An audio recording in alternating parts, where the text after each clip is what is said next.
Hello friends, I'm Dr. Ashutosh Javadekar and I welcome you in the fresh episode of Book Bro. And today we have a very unique book and a very special guest. And let me first welcome her, Nayana Sahasrabuddhe, a great academician, a kind of intellectual person who is not only holed up in a library but who is working at the grassroots level as well. Yeah. And she was a banker for several years, and plus if you see the subject of this book, it's not finance, it's not economics, but it's feminism. So the title of this book is Shakti: Women, Gender and Society in India, Perspectives of Feminism. Nayana Sahasrabuddhe is chief editor of this peculiar book, and plus there are other editors also, the names of which I am going to read for you: Prachi Moghe, Varda Sambus, Jyoti Chauthaiwale and Sindhu Kapoor. So this book, published by Aryan Books International, New Delhi, is quite hefty in size and in with the perspective of thoughts as well. So first when I picked up this book, I was thinking that what Indian feminism might be. Yeah. What exactly might be the difference between the Western notion of feminism and Indian feminism? Will it be too much dwelling into the binary of dharmic versus Abrahamic kind of thing? But let me tell you that this is a sheer delight for anyone, anyone from academics, anyone who is simply interested to know things about society, about womanhood, about even manhood for that matter. And there are 4 sections of the book about which we'll be speaking soon. But before we head to any of that, first let me ask Naina ma'am a very simple question. Do you feel that men and women are equal? Do you feel that men and women are same? I'm convinced that men and women are equal, but they are not identical because they have different skill set, they have different nature, they have different roles to play in the society also.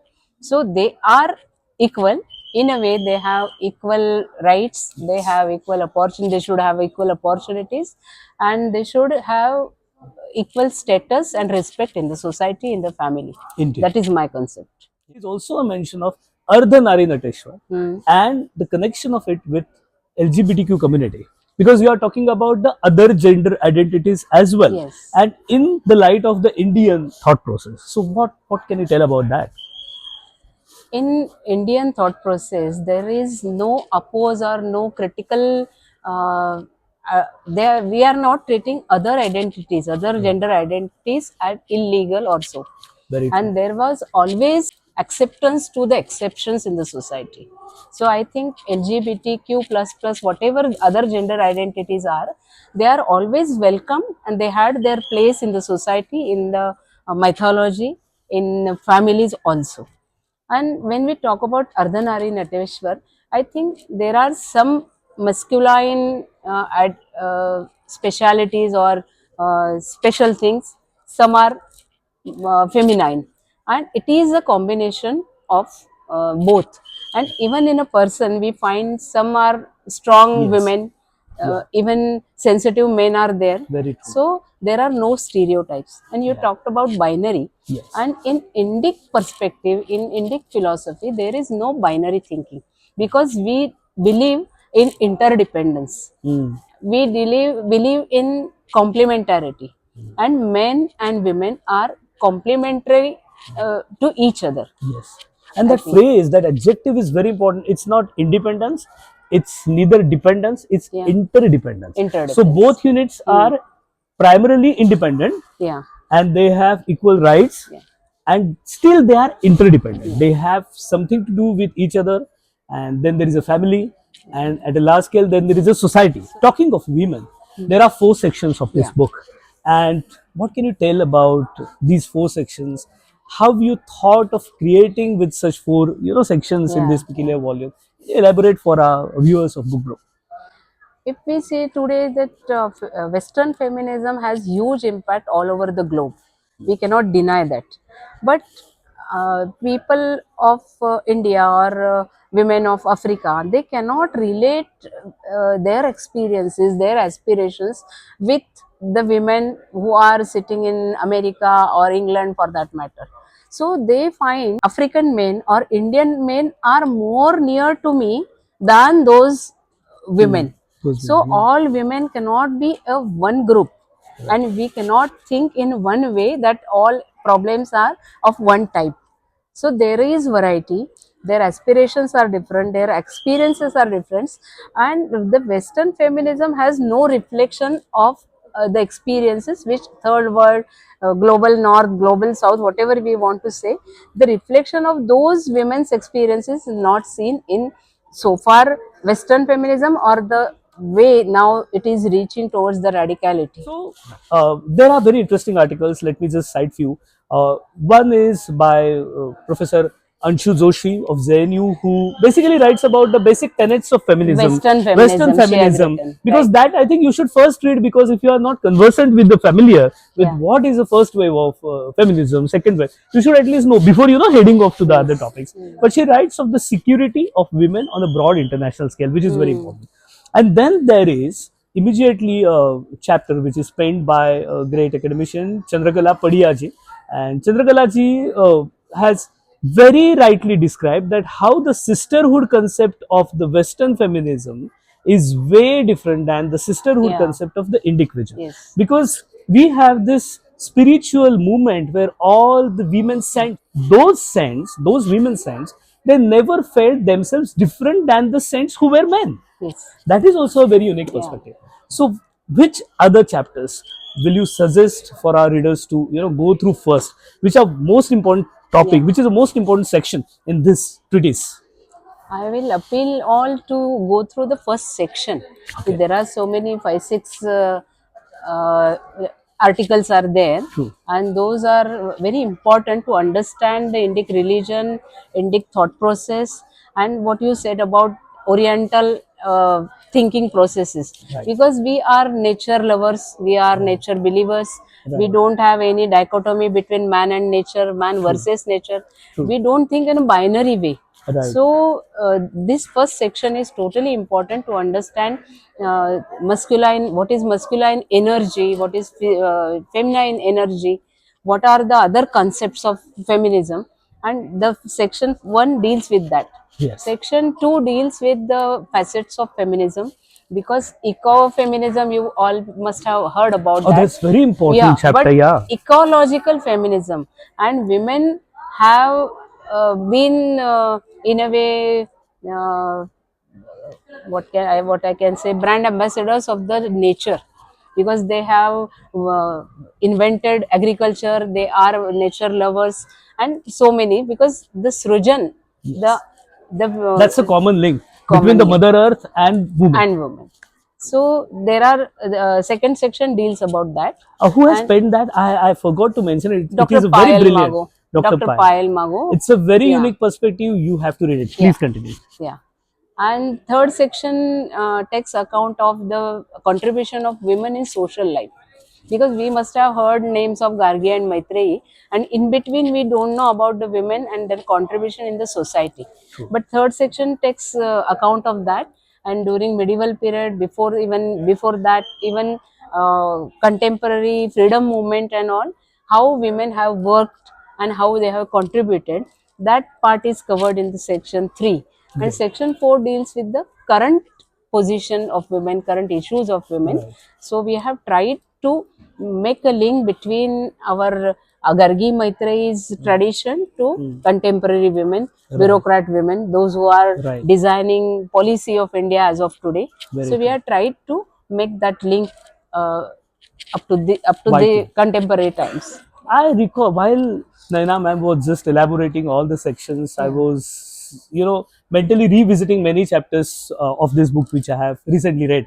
So I recall a kind of phrase which states that Purushartha is not only about a man. Yeah. A Purushartha is a kind of Indic concept which is applied equally to man and a woman, and these kind of thoughts which crop over throughout the book, they are really self-illuminatory. Yeah. And I love those kind of attributes in this peculiar book.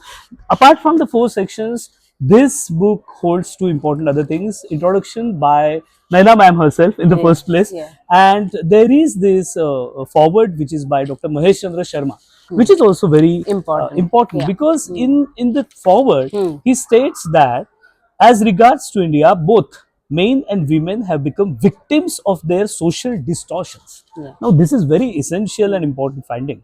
He states, and I quote, if the woman has fallen from her high status of the Vedic age, where she could attain the status of a sage, men too are no longer worthy of it anymore.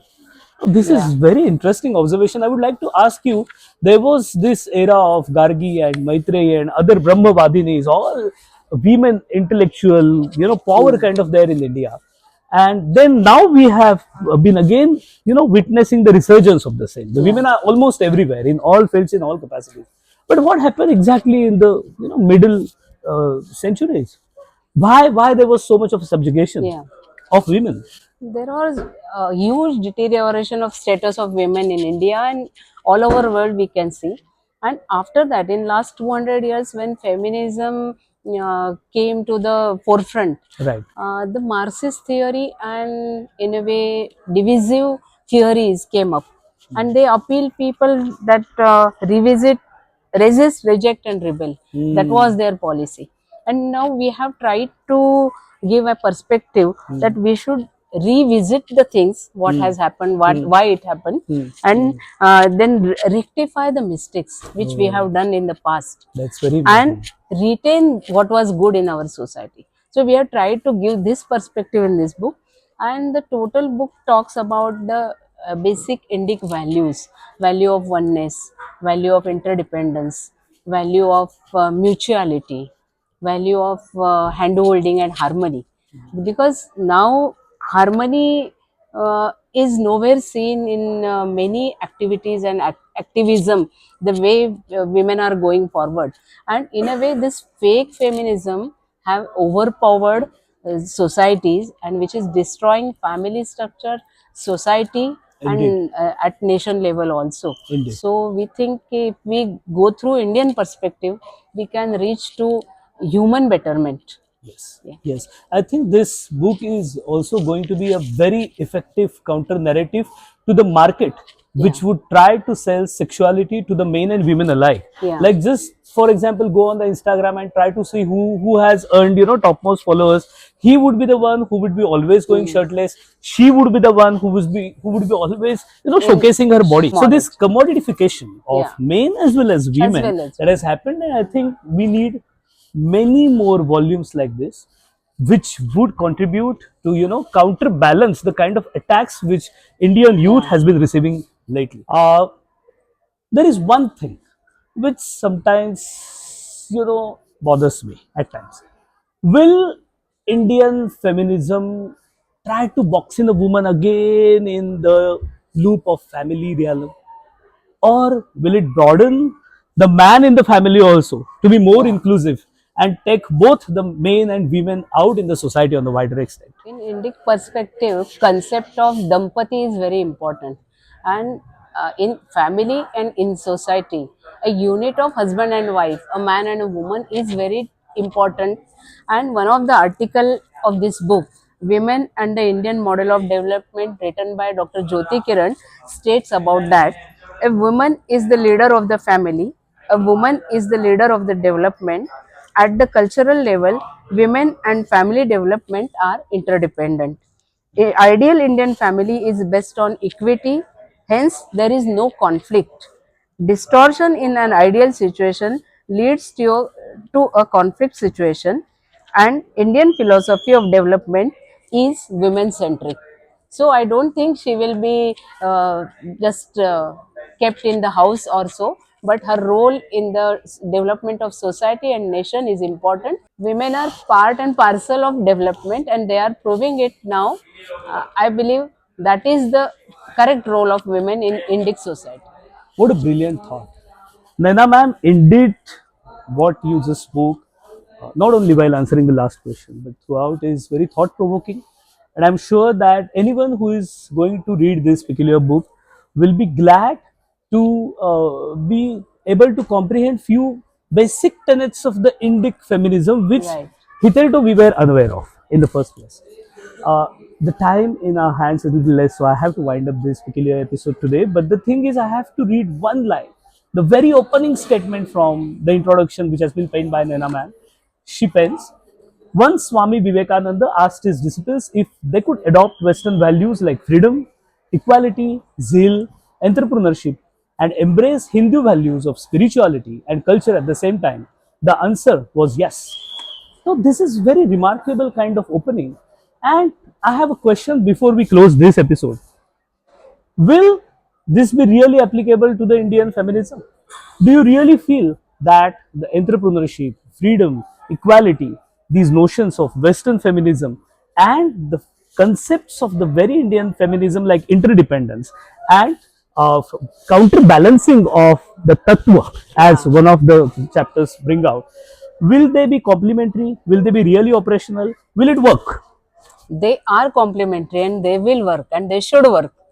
Then only society has some good days to see. Otherwise, it's very Yeah, difficult. otherwise it's very difficult, as we Difficult to can see. see that Yeah. there are still so many challenges for the women out there, so many incidences throughout India and abroad also, which are not really good in terms of the Yeah. safety and security of the women also. Yes. But I think such kind of exercises, such kind of new narratives, such kind of rewriting of the history is also much needed and will be beneficial, because first there is a theory and it then slowly percolates Yeah. throughout the principles. Yeah. So I really wish that those men and women who want to have a look of what exactly equality of men and women might be in terms of the Indic darshan, Yes. they have to go through this. Thank you as a reader in the first place for bringing out this treatise, and thank you for being here in the episode Yes. of the Book Bro. I also would like to convey my thanks to all your other editors who must Sure. have Sure. taken painstaking efforts for that Yeah. matter. And if you haven't subscribed to the channel, please do subscribe. The name is Ashu's Tunes. There are several episodes. Many of them are in Marathi, but still there are plentiful of episodes. Around 20 to 25 episodes are there in English as well, and you have to go through all those. Even the Marathi episodes you will get subtitles because of the YouTube facility. So please enjoy the channel and please enjoy today's episode. All the comments are welcome, maybe positive, negative. We Yeah. both would like to love to know what exactly you thought of today's episode. Once again, thank you so much. Namaskar.